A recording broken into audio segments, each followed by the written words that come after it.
Ode to a Lost Explorer.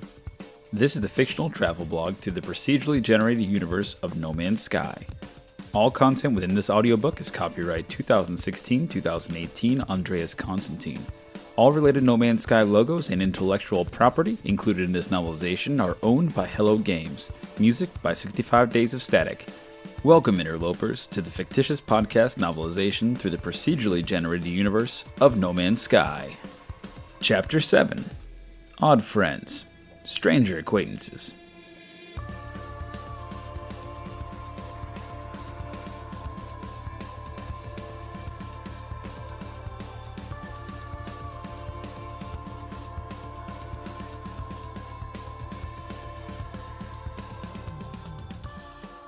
I didn't get much sleep till morning, but I seem to have made a friend of the creature, introducing itself as Navigator Kalo. Over breakfast, I learned that my new friend was known as Gek, a bird-like, originally amphibious, mercantile race native to the water planet known as Balron, which was the Gek's homeworld. He talked a lot. There was no way to tell if it was male or female. Maybe the Gek were neither, just being genderless. All the same, Kalo felt to me like a he, and he didn't seem to mind when I referred to him as such, stating that gender was determined spontaneously by the circumstances, whatever that meant, leaving me just baffled. I did not pursue the topic further. Shuttle have too many problems. Will take too long to fix. Limited storage space, Kalo said. We salvage and leave from my ship. Carry what we can. How can we carry everything? I replied. You silly. He crackled into laughter. Look outside.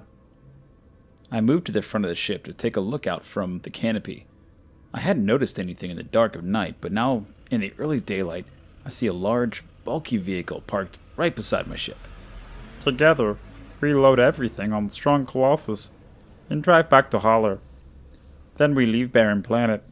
Kalo paused, while he studied me for a moment. Don't think too hard. Trust Kalo. Not safe here. Must go, and soon. Why? What's wrong? I asked. No time to explain now. Later. Now we go. Come. Start with supplies. Then ship parts. It took us till mid-afternoon to load the Colossus, stopping only for a short lunch break on Kalo's insistence, and the orchestral accompaniment of loud, grumbling sounds emanating from his belly. The Colossus name was justified. It had a lot of cargo space, and we managed to fill it up with supplies, parts, plenty of room to spare. Kalo seemed agitated as the day began to fade. Late. Hurry. We go now. I took one final look as Kalo drove off at the broken shuttle that had been my shelter. It reminded me of the carcass of some fallen beast I had read about, somewhere in my lost childhood. Memories of a beast that had sustained my life, had kept me safe, but had finally succumbed to the ravages of a dead, desolate world, collapsing as it gasped for its last breath. It seems like there was a voice, someone reading it to me. Parents, perhaps? My own mind playing tricks, perhaps? I had no recollection of parents. In fact, I had no memory of anyone. We arrived at Kalo's ship before twilight, in a storm of stinging red dust, with visibility limited to the distance between the Colossus and the ship. I could hardly make out anything. We struggled to load everything that we had packed in the hauler, from the external holds and the roof of the Colossus. My protests to wait until morning were rebucked with a frantic waving of hands by Kalo, pleading, No time. We go tonight. Kalo's urgency troubled me. I couldn't imagine why he was in such a rush to leave. And tonight, in the midst of a dust storm? A few hours into the planet's night, and we were done loading everything, including the Colossus, with its full hull, but fortunately the storm had settled down to an occasional but annoying waft of dust, dirt, and sand. I couldn't believe we had finished. I was exhausted, hungry, and thirsty. Please, slowly. Don't make a noise. Follow Kalo onto Holler. Come. I had no idea what he was talking about. I was beginning to think he had lost his mind. Maybe I should have stayed and repaired my ship.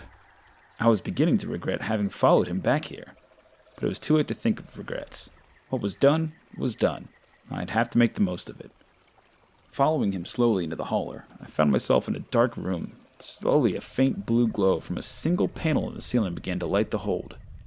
Your Eminence, please forgive Kalo. Foolish servant am I for taking so long. It was some distance, many things to load, he said, smiling. Supplies were desperately needed, have been found, secured. We now resume mission. Let me introduce. Kalo stopped and turned to me with a look of surprise. I don't know friend's name. Flabbergasted, I looked at the single figure seated in a couch against the back of the ship. As more light panels began to glow, I could see her young face. A female, humanoid. Beautiful in every sense. She sat looking up at me and smiled. I replied slowly, I don't know my name.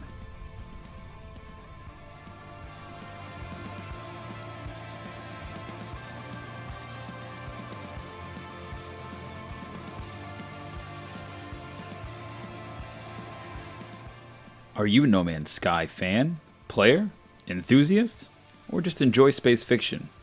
Please enjoy this audiobook now, subscribe to the channel, or visit the novelization written by award-winning poet, teacher, and author Andreas Constantine at ode-to-a-lost-explorer.wordpress.com. Keep exploring, interlopers.